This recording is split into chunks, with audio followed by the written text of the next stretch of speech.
안녕하세요. 여러분의 투자 파트너 미주알 블로그 운영자 주알람입니다. 2026년 4월 첫째 주 주식 가계부 브리핑을 시작하겠습니다.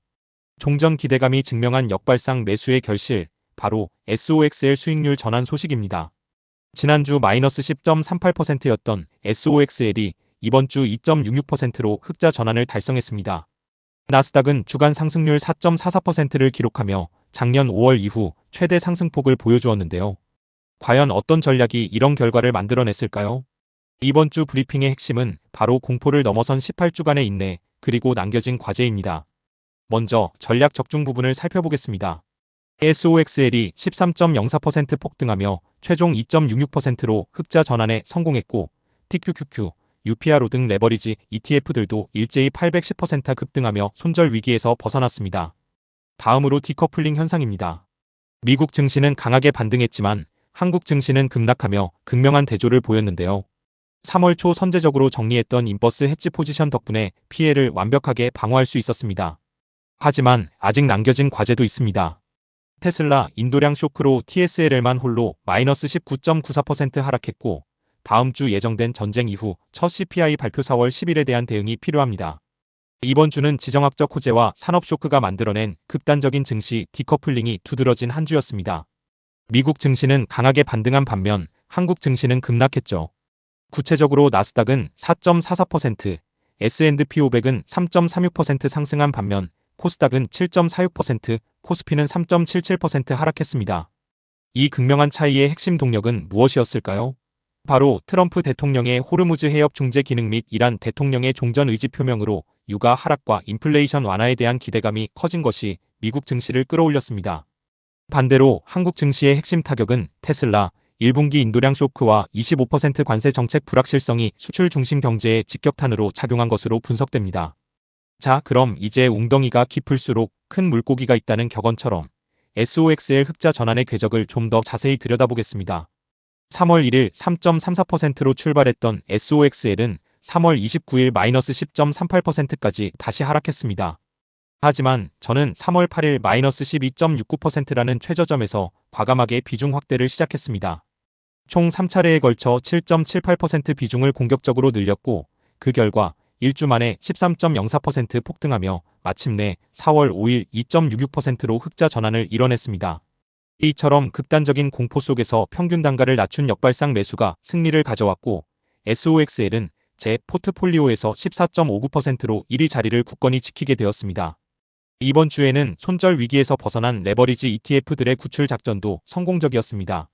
지난주 마이너스 14.91%였던 TQQQ는 10.17% 급등하며 현재 마이너스 4.74%까지 회복했습니다. 흑자 전환까지는 이제 불과 4.74%피만 남았습니다. UPRO 역시 지난주 마이너스 15.41%에서 8.78% 급등하여 현재 마이너스 6.63%를 기록 중이며 손절선인 마이너스 25% 위협에서 벗어나 회복 궤도에 진입했습니다. QQQQ도 8.52% 급등하며 지난주 마이너스 15.68%에서 현재 마이너스 7.16%까지 개선되었습니다. 전쟁이라는 특수성을 반영하여 손절 기준을 완화하고 보유를 유지했던 저의 판단이 적중했다고 생각합니다.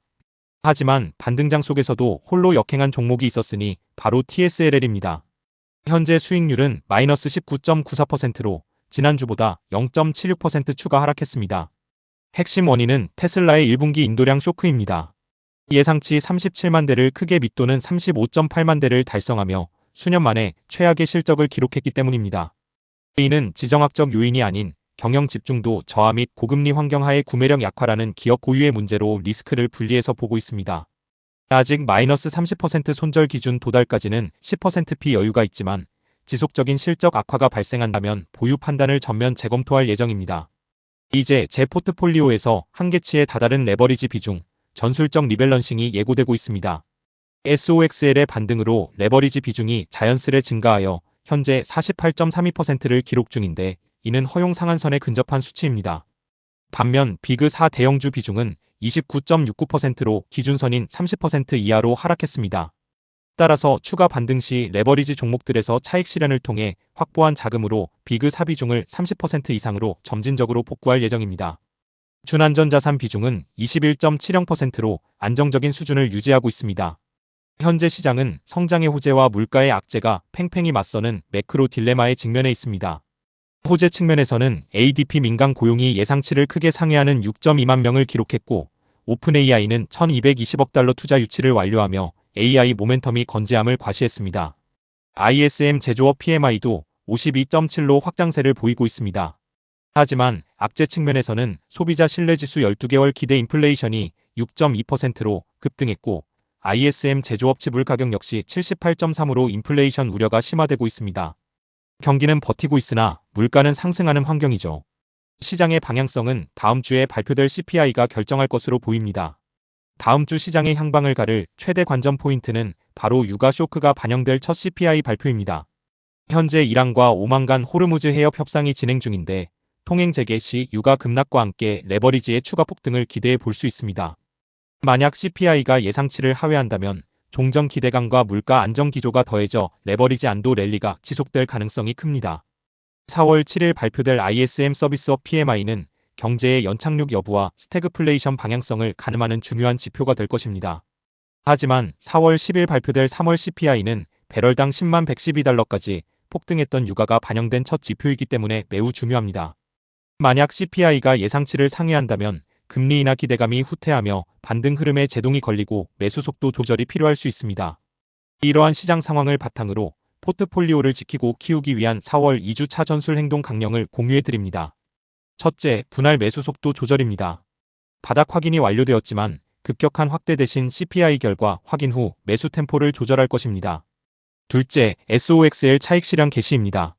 흑자 전환 구간에 진입했으므로 추가 반등 시 일부 차익 실현을 진행하겠습니다. 셋째, 비그 사비중 복구입니다. SOXL 매도 대금을 활용해 30% 밑으로 떨어진 대형주 비중을 재매수할 계획입니다. 넷째, TQQQ 흑자 전환 대기입니다. 현재 마이너스 4.74% 남았으므로 추가 하락 시 기계적인 분할 매수를 지속할 것입니다. 다섯째, TSLL 집중 모니터링입니다. 테슬라 실적 악화 방어선인 마이너스 30% 도달 여부를 최우선으로 경계할 것입니다. 마지막으로 호르무즈 해협을 주시하며 통행 재개 시 레버리지 홀딩으로 유가 하락 수혜를 극대화할 예정입니다. 지금처럼 극단적인 변동성 속에서 시장을 이기기 위해서는 실시간 인텔리전스가 필수적입니다. 미주알 텔레그램 채널을 추가하시면 매일 업데이트되는 미국 경제 주요 뉴스와 실시간 나스닥 알림을 가장 먼저 받아보실 수 있습니다. 좀 더 자세한 정보를 원하신다면 블로그 원문 및 더 많은 투자 가계부 내용을 미주알.com 사이트에서 확인해주세요. 이상 미주알 운영자 주알람이었습니다. 감사합니다.